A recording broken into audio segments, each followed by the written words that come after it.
بسم الله الرحمن الرحيم. الحمد لله والصلاة والسلام على خير خلق الله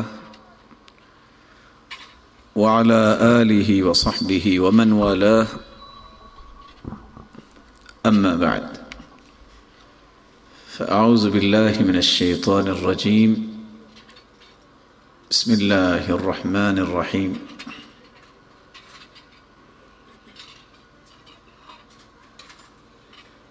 ومن آياته أن خلق لكم من أنفسكم أزواجا لتسكنوا إليها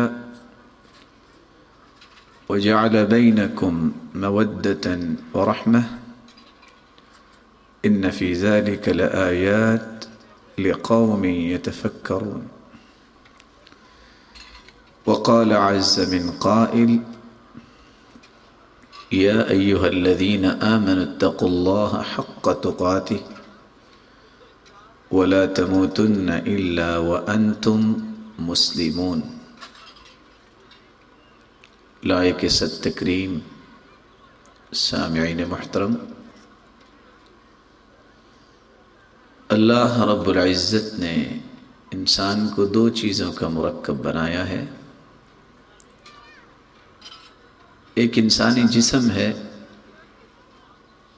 جس کو اللہ مالک الملک نے مٹی سے پیدا کیا، اور اس جسم کی ضروریات اور اس کی نشو و نما کے لیے خوراک اور غذا کا بندوبست بھی مٹی سے ہی کیا. دوسری چیز، اس جسم کے اندر اللہ کی طرف سے بھیجی گئی روح ہے.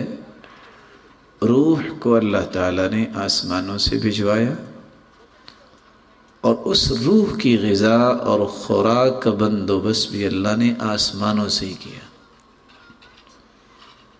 جسم جتنا بھی خوبصورت ہو، طاقتور ہو، توانا ہو، اگر روح کو اس کے جسم سے جدا کر دیا جائے تو انسانی کوئی قیمت نہیں رہتی.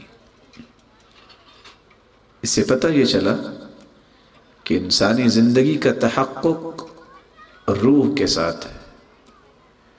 انسانی زندگی کی قیمت روح کے ساتھ ہے. کل شیء یرجع الی اصلہ، ہر چیز اپنی اصل کی طرف پلٹ کے جاتی ہے.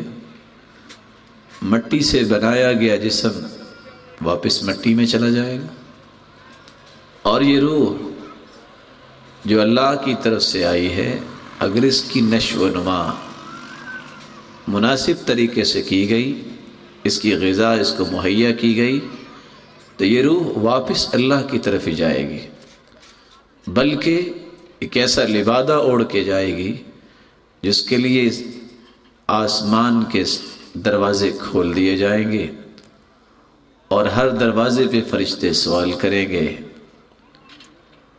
کس کو لے کے آئے ہو؟ جواب دینے والے جواب بھی دیں گے فرشتے: رجل صالح، عبد صالح، یہ نیک انسان ہے. اور آخر حکم یہ ہوگا کہ اس کو اعلیٰ علیین میں پہنچا دیا جائے. لیکن اگر اس جسم کو تو مٹی میں جانا ہے، اس روح کی غذا کا اگر خیال نہ کیا گیا تو یہ اڑنے کے قابل نہیں رہے گی، یہ پرواز کے قابل نہیں رہے گی. پہلے آسمان تک لے کے جائیں گے فرشتے، لیکن دروازہ نہیں کھولا جائے گا، اور آخر اس روح کی بدبو کی وجہ سے اس کو فرشتے بھی پٹخ دیں گے، اور یہ زمین کے نیچے سجین تک پہنچا دی جائے گی. ایک مسلمان سے اللہ رب العزت نے مطالبہ کیا کیا ہے؟ اتقوا اللہ حق تقاتی، ڈر جاؤ اللہ تعالیٰ سے جس طرح ڈرنے کا حق ہے.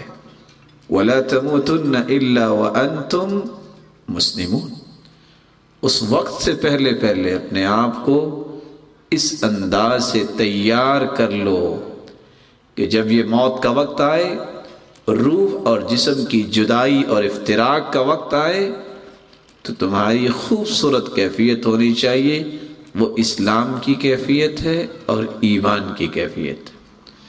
میں اور آپ چونکہ اللہ کی مخلوق ہیں، ہم سب اپنے متعلق اتنا نہیں جانتے جتنا ہم سب کے متعلق ہمارا خالق و مالک جانتا ہے کہ ہمیں کس چیز کی ضرورت ہے، ہمارے لیے کامیابی اور کامرانی کا راستہ کون سا ہے۔ تو آج کی اس مجلس میں میری گفتگو کا محور 3 نکات ہوں گے۔ خوبصورت گھر، مطمئن گھر اور مثالی گھرانہ کیسے بن سکتا ہے، اس کی 5 بنیادیں آپ کے سامنے میں پیش کروں گا اور 3 اصول پیش کروں گا، اور آخر میں 5 گزارشیں آپ کے سامنے پیش کرنے کے بعد میں اپنی بات کو مکمل کروں گا۔ مثالی گھرانہ، مطمئن خاندان، جس کو آپ اسلامی گھر کہہ سکتے ہیں، اس کی خوبصورتی کے لیے جو دواعی جوالب اسلام نے پیش کیے ہیں، میں ان دلائل کی روشنی میں آپ کے سامنے گفتگو کرنا چاہتا ہوں۔ رسول اللہ صلی اللہ علیہ وآلہ وسلم نے مثالی گھر کی 5 بنیادیں بیان کی ہیں۔ سب سے پہلی بنیاد،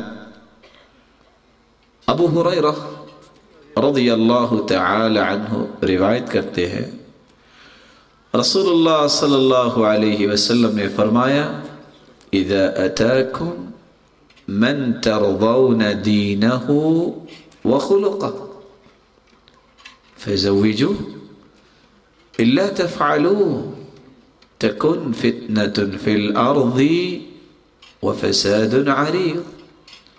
جب تمہارے پاس کسی ایسے شخص کا پیغام آ جائے جس کا دین تمہیں پسند ہے، جس کا اخلاق تمہیں پسند ہے، 2 چیزیں، تیسری چیز کا انتظار نہ کرو۔ اس سے بڑی کوئی نعمت نہیں ہے، اس سے بڑی کوئی سعادت نہیں ہے۔ ان 2 بنیادوں کی روشنی میں سمجھ لو کہ میری بیٹی کا یہ گھر جنت بھی ہے اور اخروی جنت کا زینہ بھی ہے۔ اپنی بیٹی کا نکاح کر دو، الا تفعلوا، اور اگر تم نے اس معیار کو ترک کر دیا، ٹھکرا دیا، پسند نہ کیا، تکن فتنة فی الارض وفساد عریض، تو پھر دنیا کے اندر فتنہ بپا ہوگا، جس کی بنیادی طور پہ 3 شکلیں ہوں گی۔ کیسا فتنہ؟ پہلا فتنہ، شاید کہ دوبارہ نیک سیرت شخص کا پیغام تم تک نہ پہنچ سکے۔ دوسرا فتنہ، بار بار رشتہ اور ناطہ اور تعلق بنے گا اور بار بار ٹوٹ جائے گا۔ تیسرا فتنہ، اگر ان معیارات کو قبول نہ کیا، دنیاوی جاہو منصب اور کر و فر کو معیار بنایا، تو زندگی میں دل کے مردہ ہونے کا وبال تم پہ پڑ جائے گا، اور جس خوشی کے ساتھ تم نے دین کو ٹھکرایا ہوگا، اسی خوشی کے ساتھ ہی بہت ساری مصیبتیں اور غم تمہیں سینے سے لگانے پڑیں گے۔ رسول اللہ صلی اللہ علیہ وآلہ وسلم نے ایک مثالی گھر کی پہلی بنیاد بیان کر دی ہے۔ اسلامی گھر، اس کی بنیاد ہوتی ہے دینداری، حسن اخلاق، عورت میں ہو یا مرد میں ہو، دونوں میں ہو، اللہ کی رحمت ہے۔ اور اس وقت تک دونوں یہ اس گھر کی جو میجر اکائیاں ہیں، جب تک ان دونوں میں نیکی غالب نہیں ہوگی، یہ اپنی زندگی کو خوبصورت نہیں بنا سکتے۔ قانون ہے، نیک بنو گے، ایک بنو گے، دونوں کی سوچ، دونوں کے تصورات، دونوں کے تفکرات، دونوں کے لیل و نہار کا رخ جب اللہ کی رضا ہوگا تو پھر یہ دنیا میں بھی اپنے گھر کو، مثالی گھر تو بہت چھوٹا لفظ ہے، اپنے گھرانے کو یہ جنت کا باغیچہ بنا سکتے ہیں۔ اس لیے رسول اللہ صلی اللہ علیہ وآلہ وسلم نے دوسری بنیاد بیان کی، فرمایا لِيَتَّخِذَ أَحَدُكُمْ قَلْبًا شَاكِرًا وَلِسَانًا ذَاكِرًا وَزَوْجَةً مُؤْمِنَةً تُعِينُهُ عَلَى آخِرَتِهِ۔ اگر اپنے گھر کو مثالی بنانا چاہتے ہو 3 اکائیاں اور اختیار کر لو۔ قلباً شاکرا، دل ایسا ہو اللہ کا شکر کرنے والا، وَلِسَانًا ذَاكِرًا، زبان اللہ کا ذکر کرنے والی، وَزَوْجَةً مُؤْمِنَةً تُعِينُهُ عَلَى آخِرَتِهِ، اور اپنی زندگی کا ساتھی عورت ہو یا مرد ہو ایسا تلاش کرے جو اس کی آخرت کے لیے اس کا ممد و معاون ثابت ہو۔ دنیا میں تو کھانے ہر عورت پکاتی ہے، دنیا میں گھر کا خرچ تو یہودی اور عیسائی بھی پورا کرتا ہے، دنیا میں تو چڑیا پرندے بھی اپنے بچوں کو پالتے ہیں، دنیا میں تو شاید کہ جانور آج کل انسانوں سے زیادہ اپنے بچوں کا خیال رکھتے ہیں۔ کیا فرق ہوا؟ فرق یہ ہے زوجتن مؤمنہ تعینہ علی آخرتی، خامد ہو یا بیوی ہو ایسا تلاش کیا جائے جو اس کی آخرت کو بہتر بنانے والا ہو۔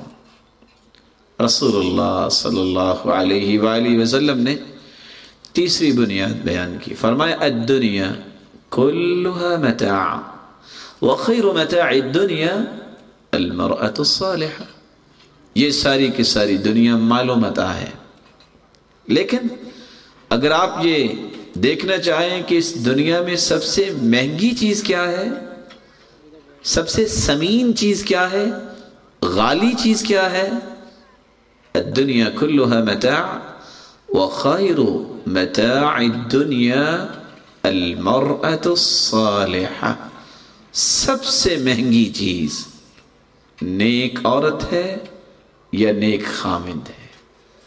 کاش مسلمانوں کو یہ بات سمجھ میں آ جائے تو یہی کامیابی کا زینہ ہے اور یہی دنیا اور آخرت کی سعادتوں کو اپنی جھولی میں سمیٹنے کا ایک ذریعہ ہے۔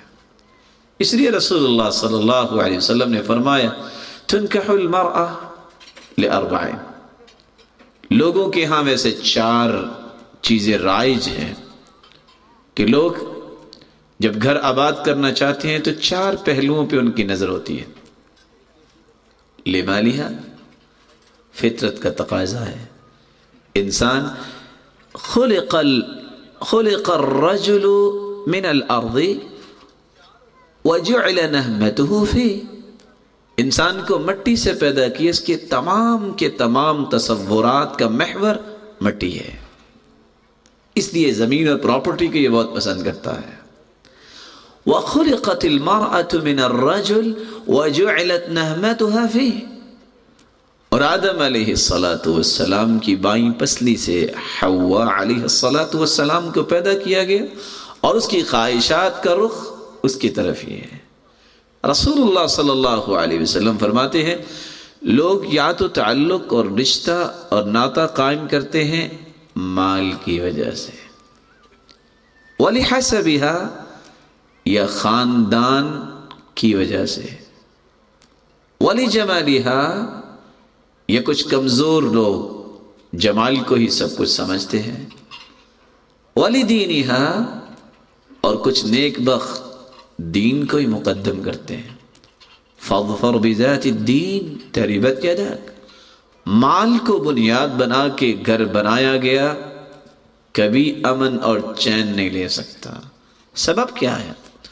لا تنكحن لئیمة لمعیشة تبقى اللئیمة والمعیشة تذهب، کسی بھی ایسے شخص جس کے پاس اللہ کا خوف نہیں ہے، اس کے ساتھ اپنی